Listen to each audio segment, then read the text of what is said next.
One way in which people can maximize the gains when it comes to their investments is by leveraging, and leveraging is basically borrowing. One example of being able to leverage as an investor is with SIPPs, which is the self-invested personal pension. When it comes to a self-invested personal pension, you can borrow up to 50% of the value of your SIPP in order for you to buy a commercial property.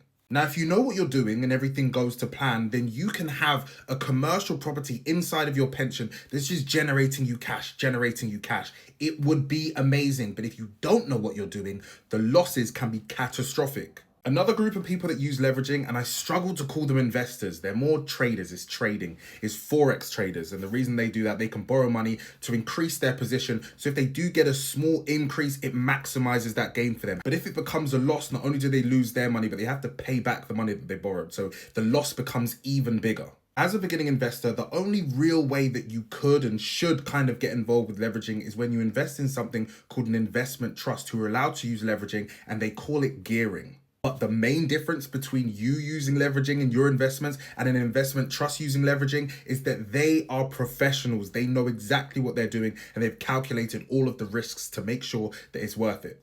That doesn't mean it's always going to work out for an investment trust, but rather they take the risk than you. Leveraging is definitely a bit of a niche topic when it comes to beginning investors, but you should know what it is and how it's used. Congratulations on completing day 25 of 30 investing terms that you should know. I will see you guys again tomorrow for our next lesson.